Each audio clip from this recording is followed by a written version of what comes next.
여러분, 오늘 영상은 꼭 끝까지 보셔야 합니다. 특히 당뇨로 고생하시는 분들이라면 더더욱 그렇습니다. 저는 의사이면서 동시에 당뇨를 직접 겪고 있는 환자인데요.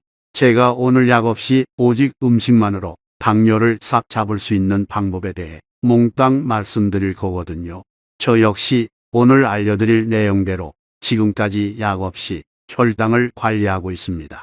오늘 그 구체적인 방법과 실제 사례를 들려드리겠습니다. 이 방송을 끝까지 보신다면 여러분도 당장 식탁에서 실천할 수 있는 해답을 찾으실 수 있을 겁니다. 그러니 영상 꼭 중간에 끄지 마시고 끝까지 들어주세요. 그리고 좋아요와 구독을 아직 누르지 않으셨다면 꼭 눌러주시면 감사하겠습니다. 제가 환자분들께 당뇨를 진단받은 뒤 제일 힘든 게 뭐냐 하고 물어보면 10분 중 9분은 이렇게 대답하십니다. 배불리 먹을 수 없는 게 가장 괴롭습니다. 어떤 환자분은 이렇게 말씀하시더군요. 선생님, 배가 고파서 잠이 안 올 정도예요. 하지만 밥을 마음껏 먹으면 바로 혈당이 치솟을까 두렵습니다. 대체 뭘 먹어야 합니까? 바로 이 지점에서 환자분들의 삶의 질이 크게 달라집니다. 먹고 싶은 욕구는 본능인데 그걸 참아야만 한다면 그 고통은 단순한 질병 관리 이상의 것이 됩니다. 제가 당뇨를 진단받기 전에도 사실 몸에서 이상 신호는 있었습니다. 피곤이 잘 가시지 않고 잇몸에 염증이 잘 생기고 상처가 낫는 속도가 느려지는 등 작은 변화들이 계속 쌓이고 있었던 겁니다. 그러나 저는 단순히 과로 탓이라 생각했습니다.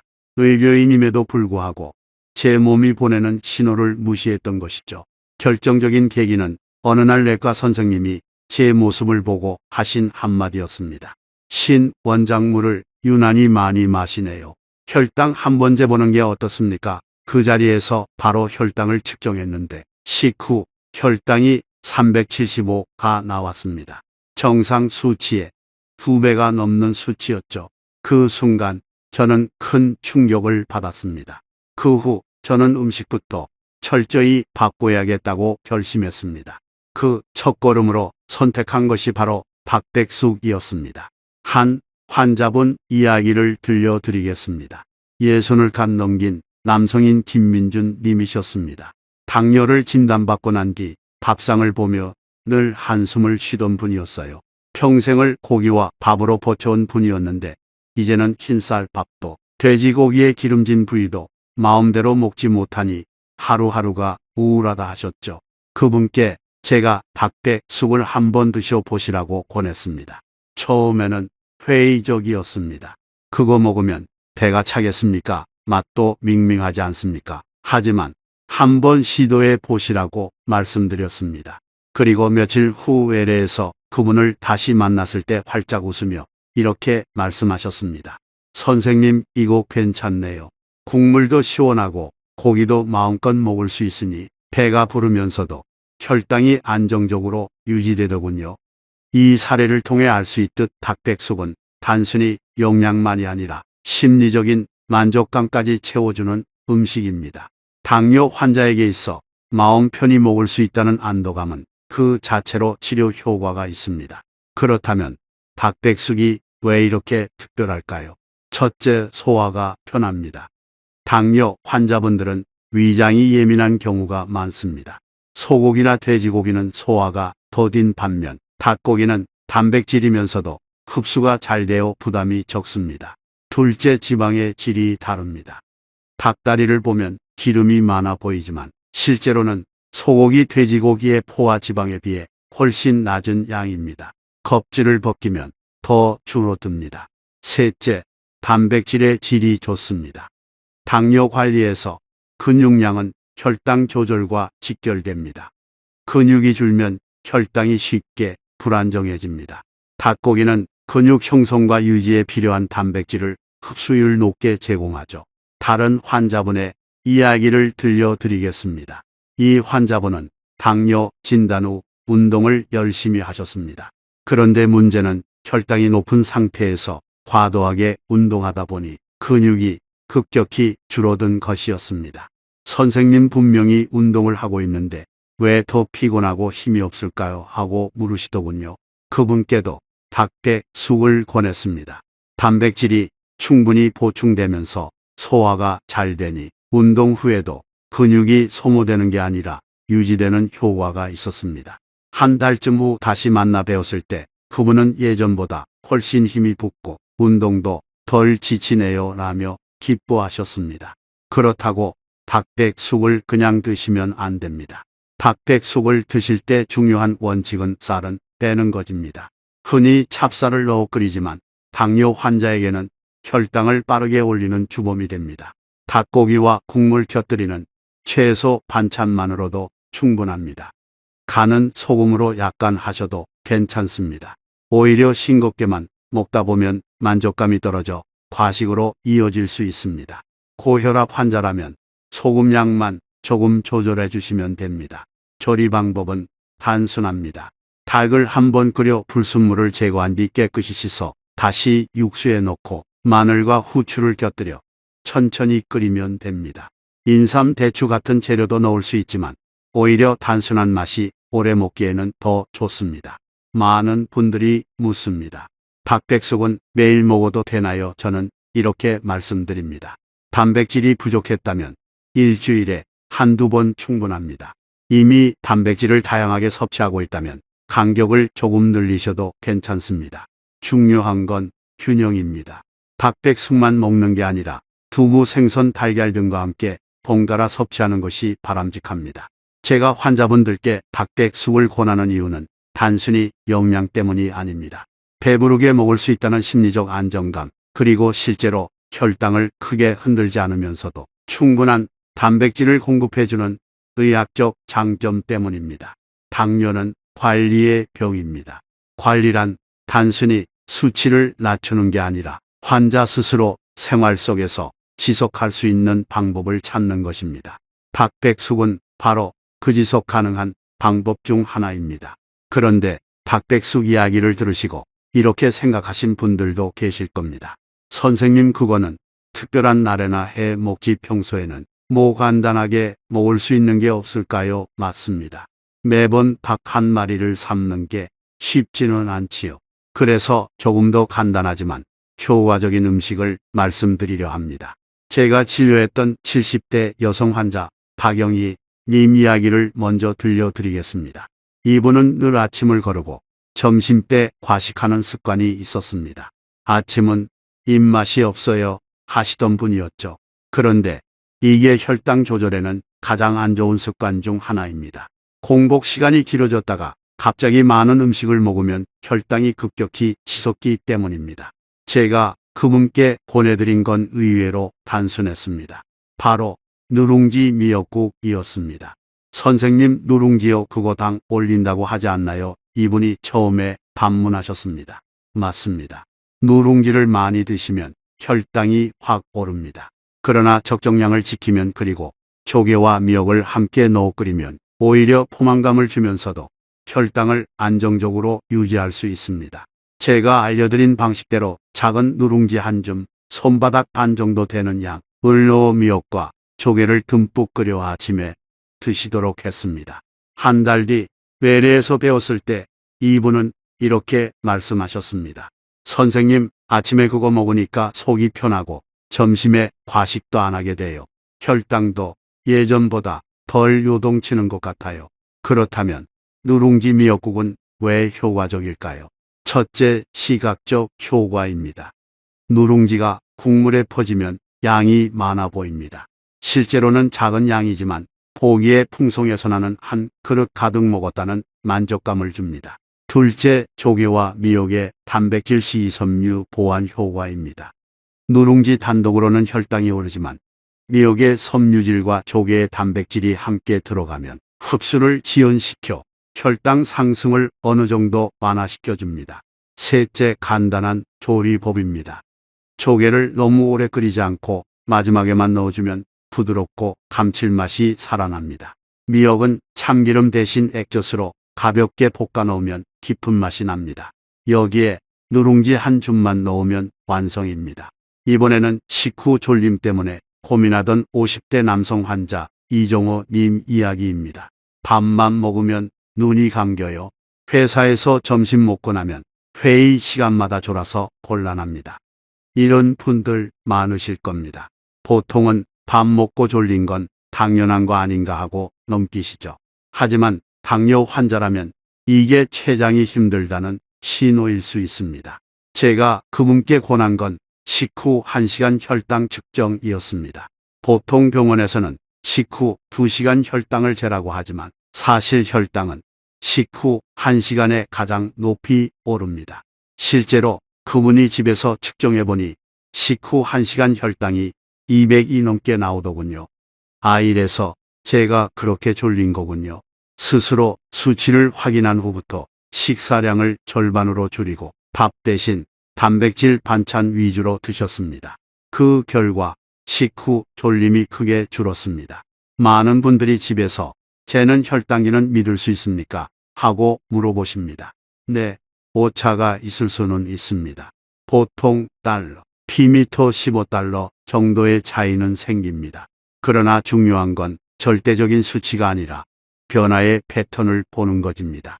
예를 들어 평소보다 유난히 높게 나오면 다시 한번 측정해보고 일주일 단위로 기록을 비교하면 내 생활 습관과 혈당의 상관관계를 파악할 수 있습니다. 저도 한때는 하루에 수십 번 혈당을 재며 확인했습니다. 손가락이 아플 정도였죠. 하지만 그 과정을 통해 어떤 음식을 먹으면 혈당이 얼마나 오르는지 또 얼마 만에 내려오는지를 몸으로 익힐 수 있었습니다. 결국 환자분들이 스스로 깨닫는 게 가장 강력한 치료법입니다. 한 번은 약을 복용 중이던 60대 여성 환자 최은숙 님이 외래에 오셨습니다. 선생님, 갑자기 온몸에 힘이 빠지고 식은땀이 나서 쓰러질 뻔했어요. 확인해보니 저혈당이었습니다. 원인은 단순했습니다. 아침에 약만 드시고 식사를 거른 것이었죠. 제가 드린 조언은 간단했습니다. 약을 드셔야 한다면 반드시 소량의 음식과 함께 드셔야 하고, 혹시 저혈당 증상이 오면 알사탕이나 작은 주스 하나를 곁에 두고 바로 섭취하세요. 그 후 이분은 외출할 때마다 가방에 작은 사탕을 넣고 다니셨고 더 이상 위험한 상황은 겪지 않으셨습니다. 이 사례가 보여주듯 당뇨 관리에서 중요한 건 단순히 약이나 음식이 아니라 위험 신호를 미리 알고 대비하는 것입니다. 여러분, 지금까지 사례를 통해 몇 가지 중요한 점을 확인했습니다. 첫째, 작은 양의 누룽지와 미역 조개를 곁들이면 간단하면서도 포만감을 주는 훌륭한 한 끼가 된다. 둘째, 식후 졸림은 단순한 현상이 아니라 췌장이 힘들다는 경고 신호다. 반드시 식후 1시간 혈당을 확인해보라. 셋째, 혈당 측정은 절대 수치보다 변화의 패턴을 보는 것이 중요하다. 넷째, 저혈당 위험에 대비해 작은 간식을 늘 준비해야 한다. 결국 당뇨 관리의 핵심은 내 몸의 반응을 스스로 관찰하는 것입니다. 누룽지 미역국처럼 사소해 보이는 한 그릇이 하루 혈당의 흐름을 바꿀 수 있습니다. 또 식후 졸림이나 갑작스러운 무력감 같은 작은 신호를 무시하지 않고 기록하고 확인한다면 큰 합병증을 미리 막을 수 있습니다. 여러분, 당뇨 관리에는 비밀스러운 묘약이 있는 게 아닙니다. 내 몸을 잘 살피고 먹는 음식을 조금만 바꿔도 인생이 달라집니다. 자, 이제는 단백질에 대한 이야기를 해 봐야겠습니다. 여러분, 당뇨 관리에서 가장 중요한 영양소가 무엇일까요? 많은 분들이 탄수화물 줄여야지 하고 말씀하시지만 사실 진짜 핵심은 단백질 관리입니다. 단백질이 부족하면 근육이 줄고 근육이 줄면 혈당이 쉽게 요동치게 됩니다. 오늘은 그 단백질 중에서도 두부와 콩류를 중심으로 이야기해 보겠습니다. 예전에 진료실에서 만난 환자분이 계셨습니다. 60대 초반 남성 김민준 님이셨는데 당뇨 진단을 받고 나서 나름대로 단백질을 챙긴다고 매 끼니마다 고기를 드셨습니다. 선생님, 저는 이제 밥을 줄이고 대신 고기를 많이 먹습니다. 그래서 혈당은 좀 괜찮지 않겠습니까? 겉보기에는 나쁘지 않아 보였지만 문제는 혈중 콜레스테롤 수치가 점점 올라가고 있었습니다. 포화지방이 과도하게 들어오면서 혈관 건강이 위협받고 있었던 겁니다. 그래서 제가 권한 건 고기만이 아닌 두부와 콩류를 함께 섭취하는 것이었습니다. 고기를 드시더라도 반드시 두부나 콩을 곁들여서 드세요. 그래야 단백질은 보충하면서 포화 지방은 줄일 수 있습니다. 그 후 이분은 식단에 두부 밥물을 늘 포함시켰습니다. 몇 달 뒤 혈액 검사에서 콜레스테롤 수치가 안정되었고 혈당도 한결 부드럽게 유지되었습니다. 그렇다면 두부와 콩류가 왜 당뇨 환자에게 좋을까요? 첫째, 식물성 단백질이라는 점입니다. 식물성 단백질은 동물성에 비해 포화 지방이 적습니다. 게다가 콩에는 식이섬유가 풍부해 혈당이 급격히 오르는 것을 막아줍니다. 둘째, 해독 작용이 있습니다. 옛말의 콩은 해독제다라는 표현이 이뜻 간을 보호하고 독성을 줄이는 데 도움을 줍니다. 실제로 검은 콩이나 녹두는 예로부터 해독식품으로 사용되어 왔습니다. 셋째, 조리법이 다양하다는 점입니다. 두부는 삶아도 구워도 찌개에 넣어도 맛있습니다. 환자분들이 가장 좋아하는 건 구워낸 두부에 간장 양념을 살짝 곁들이는 방법이죠. 맛있게 먹으면서도 부담이 적습니다. 반대로 극단적으로 채식만 고집했던 사례도 있습니다. 50대 여성 환자 정미경 님이셨는데 고기는 아예 끊고 두부, 채소, 현미밥만 드셨습니다. 처음에는 혈당이 잘 조절되는 듯 했지만 몇 달 지나면서 극심한 피로감을 호소하셨습니다. 검사해 보니 비타민 B12 심각하게 부족했습니다. 비타민 B12는 동물성 식품에만 들어있는데 이 성분이 부족하면 빈혈과 신경 손상이 올 수 있습니다. 제가 드린 조언은 명확했습니다. 채식 위주 식단을 하시더라도 달걀이나 생선 혹은 B12 보충제를 반드시 챙기셔야 합니다. 이 사례가 보여주듯 두부와 콩류만으로는 모든 단백질 요구량을 충족할 수 없습니다. 반드시 동물성 단백질과 병행해야 건강을 지킬 수 있습니다. 두부뿐 아니라 다양한 콩도 적극적으로 활용할 수 있습니다. 검은 콩은 단백질과 항산화 성분이 풍부합니다. 밥에 넣어 드시면 좋습니다. 병아리 콩은 삶아 소금 간을 살짝 해 간식으로 드시면 감자칩보다 훨씬 건강한 대체제가 됩니다. 실제로 한 환자분은 저녁마다 병아리 콩을 간식으로 드시고 군것질 습관을 줄일 수 있었다고 하셨습니다. 녹두는 부침개로 활용하거나 밥에 넣으면 좋습니다. 예로부터 숙취 해소와 해독에 좋다고 알려져 있습니다. 팥은 혈액순환 개선에 도움을 주는 성분이 있어 팥죽이나 소스로 활용하면 좋습니다. 마지막으로 한 분의 사례를 말씀드리겠습니다. 40대 여성 환자 한수진님은 저녁마다 과자와 빵을 즐겨 드셨습니다. 하루 종일 참았는데 밤만 되면 식욕을 못 참겠어요 하시던 분이었죠. 제가 권한 건 병아리콩 간식이었습니다. 소분해서 얼려두었다가 전자레인지에 데워 드시도록 했습니다. 처음에는 시큰둥하셨지만 한 달 후 외래에서 이렇게 말씀하셨습니다. 선생님, 신기하게도 병아리콩을 먹으니 군것질 생각이 덜 나요. 혈당도 안정되고 체중도 조금 줄었어요. 이분처럼 간식을 건강한 대체제로 바꾸는 것만으로도 당뇨 관리가 훨씬 수월해집니다. 지금까지 내용을 한 번 더 요약해 드리겠습니다. 첫째, 두부와 콩류는 당뇨 환자에게 훌륭한 단백질 공급원이지만 동물성 단백질과 반드시 병행해야 한다. 둘째, 두부는 삼기 굽기찌개 등 다양한 방식으로 활용할 수 있으며 매 끼니 조금씩 곁들이는 것이 좋다. 셋째, 검은콩, 병아리콩, 녹두, 팥은 혈당 조절뿐 아니라 해독, 항산화, 혈액순환 개선에도 도움이 된다. 넷째, 채식만 고집하는 것은 위험하다. 특히 비타민 B12 부족에 주의해야 한다. 여러분, 두부와 콩은 단순한 반찬이 아닙니다.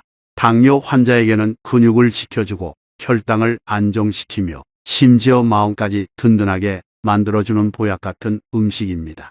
하지만 어디까지나 균형이 중요합니다. 고기만 혹은 콩만 고집하는 것이 아니라 두 가지를 적절히 섞어 먹을 때 비로소 최고의 효과가 나타납니다. 여러분, 당뇨라는 병에서 가장 무서운 건 단순히 혈당 수치가 아닙니다. 오히려 더 무섭고 치명적인 것은 합병증입니다. 수치만 보고 괜찮다고 안심하다가도 합병증은 어느 날 갑자기 찾아와 삶의 질을 무너뜨릴 수 있습니다. 그래서 지금부터는 제가 직접 경험한 환자 사례들을 바탕으로 저혈당과 고혈당 그리고 합병증에 대해 말씀드리려고 합니다. 60대 여성 환자 최은숙님 한 분이 기억납니다. 어느 날 진료실로 들어오시면서 손을 덜덜 떨며 이렇게 말씀하셨습니다. 선생님, 갑자기 온몸에 힘이 빠지고 눈앞이 흐려지더니 식은땀이 나서 쓰러질 뻔했어요. 확인해보니 저혈당이었습니다. 원인은 단순했습니다. 아침 약을 복용했는데 식사를 거의 하지 않은 것이었습니다. 약효가 나타나면서 혈당이 급격히 떨어진 것이지요.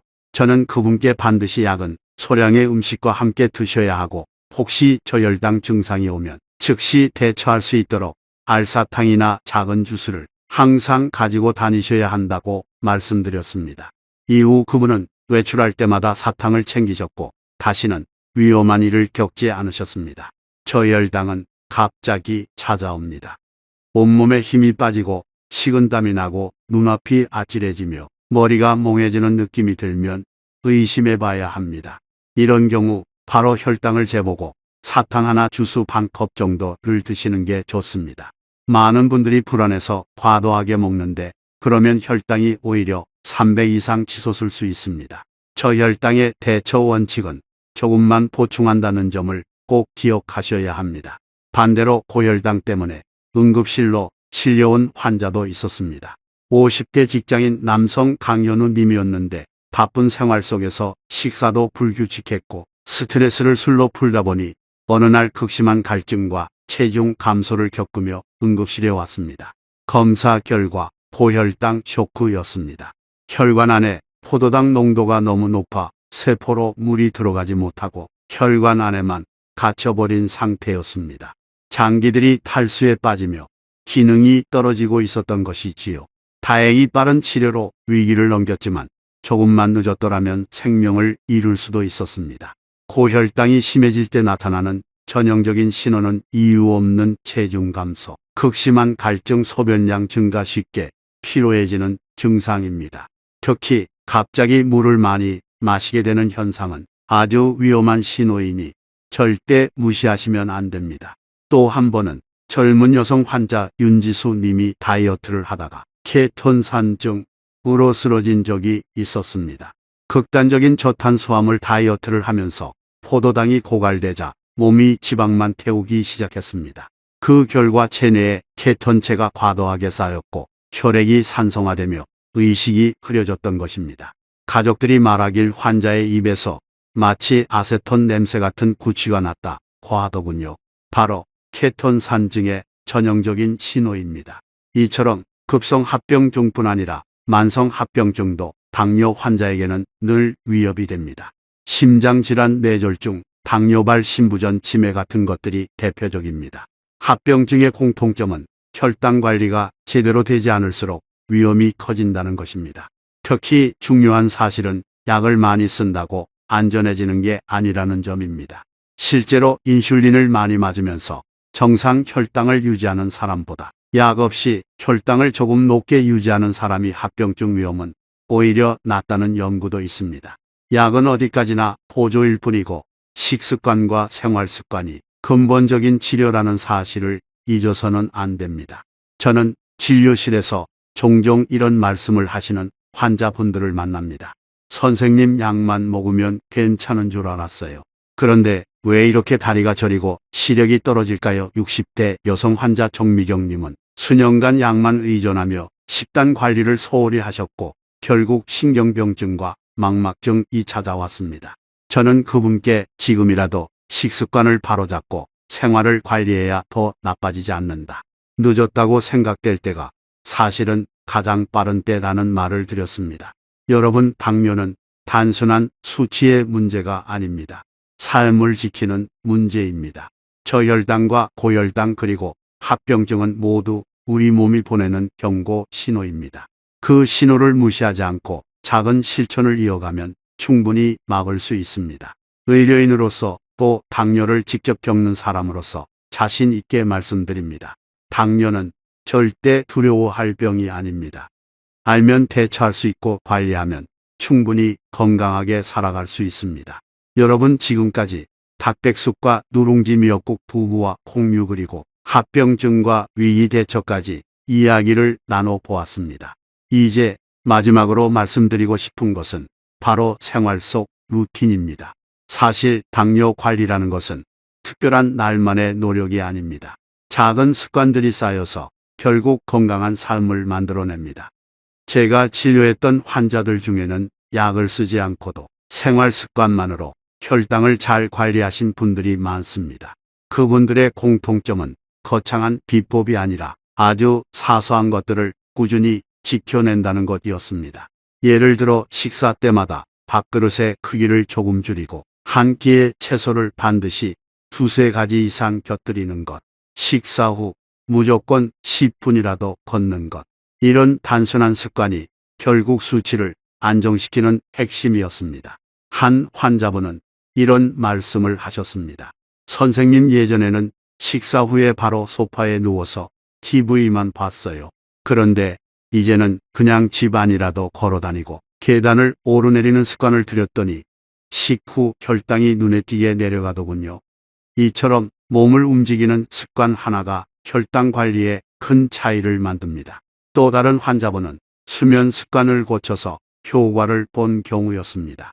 늘 늦게 자고 불규칙하게 생활하던 분이었는데 밤마다 혈당이 들쭉날쭉하니 피곤이 더 심하다고 호소하셨습니다. 제가 권한 건 단순했습니다. 밤 11시 이전에는 무조건 잠자리에 드시고 수면 시간을 일정하게 유지하세요. 불과 한 달 만에 혈당이 안정되고 아침 기상이 훨씬 가벼워졌다고 말씀하셨습니다. 당뇨는 단순히 먹는 문제만이 아니라 수면과 스트레스까지 포함된 전인적인 관리가 필요합니다. 식단에서도 루틴이 중요합니다. 제가 늘 강조하는 원칙은 세 가지입니다. 첫째, 탄수화물은 조금 줄이고 단백질과 채소는 늘린다. 둘째, 매 끼니 일정한 양을 먹는다. 셋째, 간식은 건강한 대체 식품으로 바꾼다. 40대 여성 환자 한수진님은 매일 저녁 과자를 드시던 습관을 병아리콩 간식으로 바꿨습니다. 처음에는 맛이 밍밍해서 잘 안 먹히더니 한 달 정도 지나니 이제는 과자가 생각도 안 나요, 이렇게 말씀하시더군요. 혈당뿐 아니라 체중도 줄고 무엇보다 자신감을 되찾으셨습니다. 운동 역시 무리할 필요가 없습니다.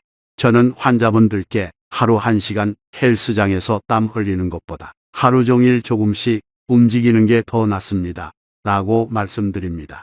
실제로 회사에서 일하는 남성 환자 이정호 님이 계셨는데 하루 종일 앉아만 있다 보니 혈당이 잘 조절되지 않았습니다. 그래서 제가 권한 건 간단했습니다. 1시간마다 자리에서 일어나 5분만 움직이세요. 그분은 이 습관을 3달 동안 지켰고 혈당 수치가 안정된 것은 물론 허리 통증까지 사라졌다고 하셨습니다. 꾸준히 작은 움직임을 생활화하는 것이 혈당 관리의 핵심입니다. 스트레스 관리도 빼놓을 수 없습니다.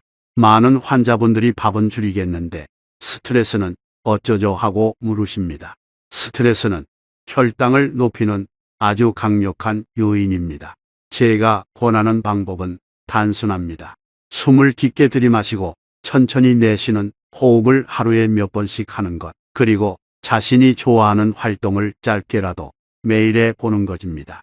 어떤 환자분은 그림 그리기를 시작했고 또 다른 분은 매일 아침 10분 동안 음악을 들으며 명상을 하셨습니다. 모두 혈당 안정에 실제로 도움이 된 사례입니다.